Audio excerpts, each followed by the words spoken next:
अस्सलाम वालेकुम। कैसे हैं आप? उम्मीद करता हूँ आप सब खैरियत से होंगे। MTH 301 की असाइनमेंट नंबर 2 जो है वो आ चुकी है। असाइनमेंट नंबर 2 में भी आम असाइनमेंट्स की तरह मुख्तलिफ सेक्शन दिए गए हैं। तो मैं आप लोगों को यहाँ पे स्क्रीन पे नंबर शेयर कर रहा हूँ। अगर आप लोगों को किसी भी सेक्शन का सलूशन नहीं मिलेगा तो आप लोगों ने मुझसे लाजमन जो है वो इस नंबर पर रब्ता कर लेना है। ठीक है, अगर कोई प्लेटफॉर्म में बनवाना चाहता है तो भी ये सहूलत वहाँ पे मौजूद होगी। तो मेरे पास काफ़ी स्टूडेंट्स थे, तो किसी एक स्टूडेंट्स की हमने असाइनमेंट्स को ओपन करते हैं। तो जी, ये हमारे पास असाइनमेंट नंबर 2 सेक्शन इनके जो है रुबा फातिमा है, इनके क्वेश्चंस मैं आप लोगों के साथ शेयर करता हूँ जी। तो क्वेश्चन हमारे पास दो आए हैं, 10 नंबर के असाइनमेंट है। एक में उन्होंने कहा है कि आपके पास equation of a parameter find करें और वहाँ पे आपको x की वैल्यू दी हुई है, कोसिकन t, y की वैल्यू कॉट है, z की वैल्यू t है एट पॉइंट 5/3। आपने parametric equation of a tangent line के लिए फाइंड करनी है। क्वेश्चन नंबर 2 में हमारे पास एक f दिया गया है, आपने कर्ल f निकालना है, डाइवर्जेंस निकालना है, ग्रेडियंट डाइवर्जेंस f निकालना है और डाइवर्जेंस ग्रेडियंट ऑफ f निकालना है।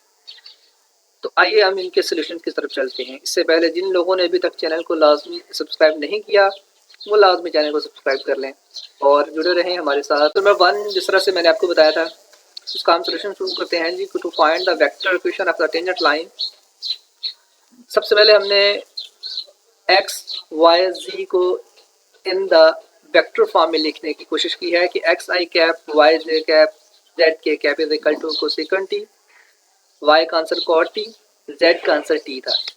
ये हमने वेक्टर इक्वेशन में लिखा है। ठीक है, अब हमने इसका डेरिवेटिव भी लेना है। डेरिवेटिव किस तरह से लेंगे? कोसेकन का डेरिवेटिव होता है कोसेकन एक्स कॉट एक्स।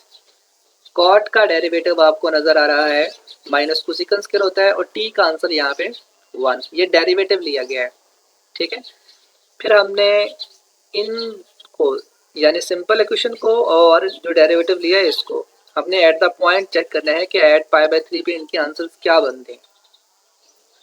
ये सिंपल इक्वेशन है, इसमें मैं पाई/3 जहाँ पे टी नजर आ रहा है वहाँ पे पाई/3 पुट किया। कोसेकन पाई/3 होता है 2/3 का अंडर रूट। कॉट पाई/3, कॉट चूंकि tan का रूट होता है, tan 3 अंडर रूट होता है तो कॉट में 1/3 अंडर रूट। इसी तरह से 1/पाई/3 एज इट आ जाएगा। ठीक है, ये है हमारे पास सिंपल फंक्शन में एट दैट पॉइंट। अब हमने इसी तरह से जो डेरिवेटिव निकाला था इसमें इन पॉइंट को पुट करेंगे। तो ये देखें, जहाँ जहाँ पे टी था वहाँ वहाँ पे मैं पाई/3 पुट कर रहा हूँ, इधर भी पाई/3 इधर भी पाई/3। तो ये देखें, इसका आंसर भी मैंने पुट कर दिया। इनके फर्दर जो मैंने आंसर्स पुट कर दिए हैं, इनका 2/3 अंडर रूट बनना था, स्केयर होने की वजह से ये 4/3 माइनस खत्म नहीं होगा क्योंकि स्केयर के बाहर माइनस है। फॉर्मूला होता है ना, हमने कोसेकन का देखा था तो वो माइनस कोसेकन स्क्वायर है। तो ये हमारे पास आया था डेरिवेटिव सॉरी कॉट का। तो इसमें वैल्यूज पुटिंग की है, पुट करने के बाद हमने आंसर देखा है 2/3 1 है आई कैप के साथ और 4/3 जे कैप के साथ, जबकि के साथ 1 मल्टीपल हो रहा था तो के एज अ एडिटिव हमने सिंपल आर में और डेरिवेटिव वाले में पॉइंट पुट करके बना लिया। अब हमने वेक्टर्स की फॉर्म बनानी है। अच्छा, पैरामीटर फॉर्म जो होती है ना, पैरामीटर फॉर्म टेंजेंट के अंदर वो होता है किसी भी वेक्टर का ये 2 डिमेंशनल है आई और जे के हिसाब से। R T plus T R dash T, ये डेरिवेटिव वाला है। आर टी का आंसर ये मैंने यहाँ पे लिख दिया, प्लस का प्लस आ जाएगा, टी का टी लिख दिया यहाँ पे देखें। और ये जो आर डैश है ना, इसका मतलब डेरिवेटिव है और उसकी वैल्यू ये उसके डेरिवेटिव में वैल्यू पुट करके। ठीक है, अब यहाँ से देखें, आई कैप वाले मैंने इकट्ठे कर लिए, आई कैप बाहर निकाल दिया। जे वाले मैंने इकट्ठे कर दिए, जे बाहर आ गया। के वाले इकट्ठे करके ये हमारे पास पैरामेट्रिक इक्वेशन फॉर्म है। अब हम यहाँ से डायरेक्ट आंसर भी बता सकते हैं कि एक्स के साथ जो होता है वो यानी आई के साथ आई कैप के साथ जो होता है वो एक्स का आंसर है, जे कैप के साथ जो होता है वाई का आंसर है, के कैप का आंसर होता है वो जी का आंसर होता है। क्योंकि हमें पता है कि आर वेक्टर रियल कंपोनेंट जो है एक्स आई वाई जी जे के होती है, तो इस तरह एक्स और वाई जी के आंसर फाइंड आउट हो जाते हैं। ठीक है, तो मेरे आपको क्वेश्चंस की समझ आ चुकी होगी। नेक्स्ट क्वेश्चन की तरफ चलते हैं, क्वेश्चन नंबर 2, जिसमें उसने कहा था कि एक ऐप गिवन है, आपने 4 वैल्यूज यहाँ पे फाइंड करने, ठीक है। तो अब देखें जी, सबसे पहले हम कर्ल एफ की बात करते हैं। हमें एफ गिवन है, कर्ल का मतलब होता है कि हमने डेरिवेटिव लेना है लेकिन क्रॉस प्रोडक्ट के साथ लेना है, ठीक है। What do you mean by cross product? लेकिन क्रॉस प्रोडक्ट इस तरह से लेते हैं कि उसको डिटर्मिनेंट की फॉर्म बनाई जाती है। ये हमने, इसको हम डेल भी बोलते हैं, डेल्टा का आंसर होता है ये वाला, और एफ ये मैंने क्वेश्चन से लिया है। क्रॉस की वजह से मैंने ये शेप बना दिया डिटर्मिनेंट की, आई जे के, फिर सेकंड रो में करली बाय करली एक्स, इसको करली बोलते हैं, करली बाय करली एक्स, करली बाय करली वाई, करली बाय करली जी। इस वाले में आई का आंसर, जे का आंसर, के का आंसर, ठीक है। फिर इसको एक्सपैंड करना है। एक्सपैंड कैसे करते हैं, सबसे इंपॉर्टेंट चीज़ यहाँ पे, जब मैंने आई के लिए लिखना है तो मैंने आई के मुकम्मल कॉलम, मुकम्मल रो को छोड़ देना है। करली बाय करली वाई, करली बाय करली जे, और ये 4 बचे यहाँ पे। अब इन्होंने डायरेक्ट इधर से इससे मल्टीपल होना है, करली वाई का 1 के साथ डेरिवेटिव, ये दरमियान में माइनस होगा, और करली जी का यहाँ से ऐसे इसके साथ डेरिवेटिव, ठीक है। दरमियान में फॉर्मूले की माइनस, फिर जे, जे के लिए भी ऐसे करेंगे, ये मुकम्मल कॉलम, ये मुकम्मल रो छोड़ देंगे। फिर उसके बाद क्या होना है, जब ये छोड़ देंगे तो करली एक्स ने इधर 1 के साथ और करली जी ने इधर लॉग एक्स वाई के साथ, दरमियान में हमेशा फार्मूले का माइनस होता है, जो कि हम डिटर्मिनेंट ओपन करते हैं। इसी तरह के लिए भी मैंने क्या करना है, करली एक्स का इधर इसके साथ आ जाएगा, वाई वाले के साथ ई एक्स कॉस वाई, और करली वाई जो है वो लॉग एक्स वाई के साथ, ठीक है। समझ आ रही है ना बात को? सिंपल हम इसको डिटर्मिनेंट का एक्सपेंड कहते हैं। फिर देखें कांस्टेंट का डेरिवेटिव 0, इसमें विद रिस्पेक्ट टू जी है, लेकिन जी तो क्वेश्चन में था ही नहीं, इसका आंसर भी 0 है।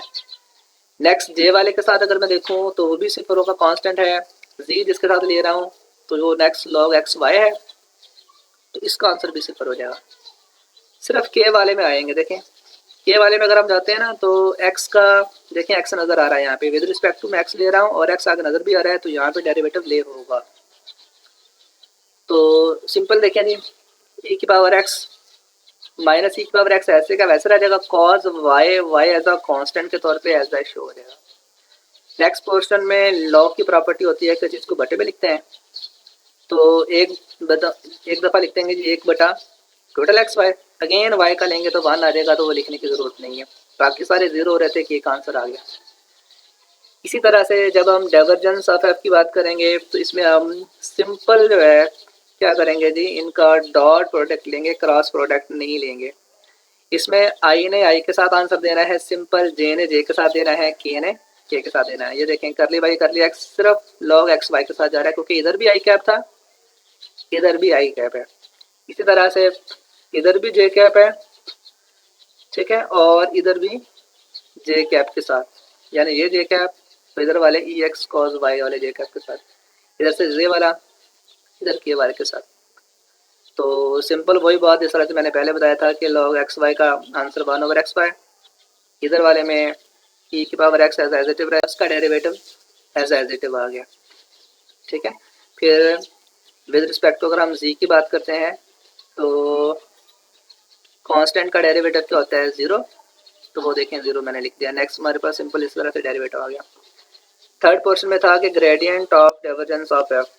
इसमें ये होता है कि हमने जो अभी डाइवर्जेंस एफ का आंसर जो मैंने अभी निकाला है, जो हमें नजर आ रहे हैं ऊपर, इसका फिर हमने डेल के साथ डॉट क्रॉस प्रोडक्ट लेना है, डेरिवेटिव लेना है, लेकिन सिंपल इस तरह से है कि इधर एक्स आई जे के होते नहीं है, इधर आई जे के हैं, तो एक्स के साथ भी टोटल डेरिवेटिव, वाई वाले के साथ भी सारे का डेरिवेटिव, जेड वाले के साथ भी सारे का डेरिवेटिव। ये देखिए मैंने एक्स वाले के साथ सारे को लिख लिया, फिर इसका एक्स के साथ डेरिवेटिव लिया, इसका वाई के साथ लिया, इसका जी के साथ डेरिवेटिव लिया। डेरिवेटिव का मैं असूल बता चुका हूँ, सिंपल हमने जो आंसर आ गया वो लिख दिया। लास्ट वाले में अगर हम देखें डाइवर्जेंस ऑफ ग्रेडियंट ऑफ, तो इसमें स्टूडेंट हमने जो कर्ल एफ सबसे पहले मैंने निकाला था उसका डॉट ले रहा हूँ सिंपल करली बाय करली एक्स के साथ, ठीक है। तो इसमें देखें ये के कैप था, उसमें चूंकि आई जे के नहीं होते डाइवर्जेंस वाले में, कर्ल वाले में आई जे के होते हैं, तो इसमें के है सिर्फ सिंपल, ना आई है ना जे है, इसलिए दोनों के आंसर सिफर हो जाएंगे। के वाला के से लेंगे, जब के वाला डेरिवेटिव लेने के लिए आएगा तो उधर के नजर ही नहीं आ रहा है, जेड यहाँ पे नजर ही नहीं आ रहा ना, जी विद रिस्पेक्ट टू जी लेना था तो जी नजर ही नहीं आ रहा, ये भी जीरो हो जाएगा। डेफिनेटली सारा आंसर सिफर हो जाएगा। तो उम्मीद है मैंने कुछ शॉर्टकट बताया है, आप लोगों के डेरिवेटिव क्लियर होंगे। अगर किसी भी स्टेप में डाउट हो तो मैं नंबर दे रहा हूँ, आप मुझे वहाँ से स्क्रीनशॉट लेके कंसेप्ट वहाँ से ले सकते हैं। ठीक है, ओके, इंशाल्लाह मिलते हैं नेक्स्ट सेक्शन की वीडियो के साथ। ठीक है, अगर आप लोगों को कोई वीडियो असाइनमेंट चाहिए तो आप मुझसे डायरेक्टली वो असाइनमेंट ले भी सकते हैं, नंबर स्क्रीन पे शो हो रहा होगा। तो तब तक के लिए अल्लाह हाफिज़, ऑल द बेस्ट।